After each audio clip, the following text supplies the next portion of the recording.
Now, although we know that macro workbooks have a different extension, .xlsm, what we also need to be aware of is setting our own security options within Excel to tell it how to deal with workbooks that contain macros.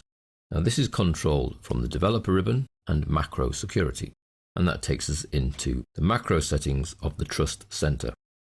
Now, you can get to this same place by going to File, Options, Trust Center Settings, Macro Settings.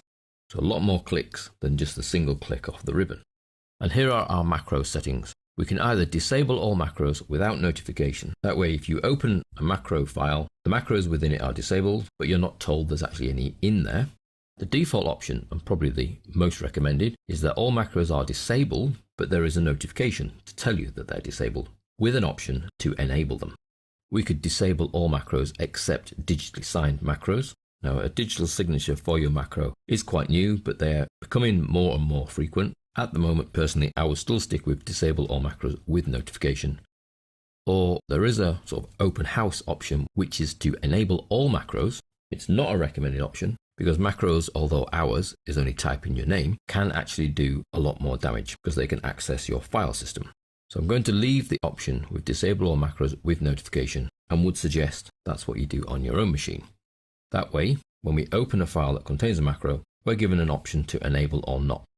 So if I say OK and come back to my file, if I now try and open, type my name, .xlsm, so I know it's a macro enabled workbook, you'll find the macros have been disabled. I've got this little yellow security warning, and I can enable the content if I so wish. So if I click enable content, I'll find that when I create a new sheet and go to the macro list, type my name is there and I can run it and it works. If I open another sample file we have in your working folder, which is called Sample Macro 2013, it's also a macro enabled file and it contains a macro. It too pops up the security warning and I can then choose to enable the content or not. Now, once you've enabled the content of a macro file, that's a one-off step. The next time you open it, Excel will remember that you enabled the content and it will keep the content enabled. So it's not an option you're going to get every time you open the file, just the first time you open the file. Giving you that step there to either allow you to enable them or not. If you don't know who the file is from, I personally would not suggest enabling the content. If it's from a colleague and they say it's got this great little macro in there for you to have a look at, then I would enable the content. Now, this particular sample macro has a macro built in, but it has a keyboard shortcut assigned to it, and that's Control, Shift and S.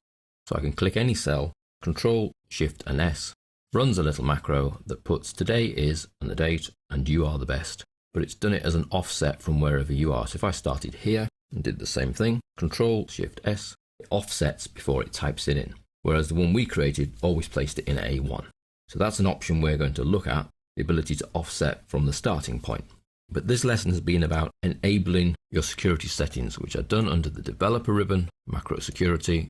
You have the 4 options. The recommended one is the second, which is to disable the macros, but with a notification, so that when you open a macro enabled file, you will get the little yellow security box for you to decide whether you want to enable the macros or not. If they're enabled, they will then run. If you choose not to enable them, then regardless of the keyboard shortcut or you choosing that macro or it having a button, it will not run because it's been disabled.